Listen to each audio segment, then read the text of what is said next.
आज ना शरीरच्या स्कूलमध्ये आषाढी एकादशी निमित्ताने छोटीशी दिंडीचा कार्यक्रम होणार होता, तर त्यासाठी तिची मला तयारी करून द्यायची होती. सकाळीच तिची सगळी तयारी करायला लागले आणि तिला आंघोळ वगैरे पण आज लवकरच घातली. आणि बघू शकता कशी हौसेने तयार आहे. मुलींना पण खरंच ना नटायला मुरडायला खूप आवडत असतं आणि छोटं आहे ना तेव्हापासूनच हे गुण मुलींमध्ये येत असतात.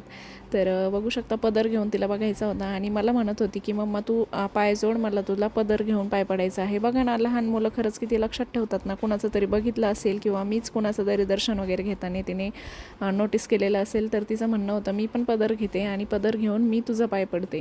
तर मला खरंच खूप हसायला आलं आणि छान पण वाटलं की मुलं खरंच किती नोटीस करतात ना आपल्याला. तर तिला आता छान नऊवार वगैरे घातली. आता छान तिला रेडी करते आणि जोपर्यंत मी तिचं मेकअपचं सामान वगैरे काढत होते तोपर्यंत ती तुम्हाला बांगड्या दाखवते. तर सकाळचे कामं वगैरे पण बाकी होते, पण आता हल्ली ना मुलांच्या स्कूलमध्ये हे असे छोटे छोटे कार्यक्रम नेहमीच होत असतात. तर त्यासाठी मुलांना सगळं रेडी करून आपल्याला घरूनच द्यावं लागतं. आणि ज्यावेळेस आपण लहान होतो ना त्यावेळेस असं काही जास्त स्कूलमध्ये होतच नव्हतं, पण आता ना खरंच खूप काही नवीन निघाले. आणि आता आमच्या मॅडम क्लासरूममध्ये येऊन बसलेल्या आहेत आणि बघू शकता किती सिरियस झालेली आहे. कारण घरी जेवढे नखरे करते ना, आता क्लासरूममध्ये बसल्यानंतर तिच्या मॅम वगैरे तिला समोरच दिसत होत्या, त्यामुळे ती अतिशय शांत बसलेली होती. मी सोबत असतानासुद्धा ती खूप शांत झालेली होती.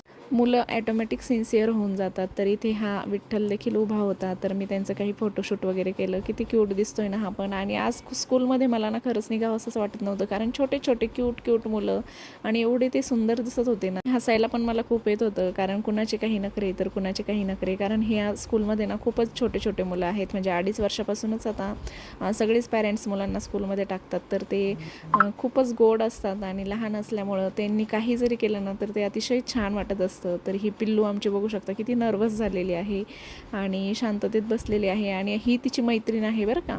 तर मला गेल्या सांगत होती की मम्मा ही माझी फ्रेंड आहे. तर ती पण सारखीच अतिशय शांत बसलेली होती. आणि बघू शकता ही गोड मुलं. आणि उद्या आषाढी एकादशी निमित्ताने सर्वांना हार्दिक शुभेच्छा आणि पिल्लूचे हे काही फोटोज.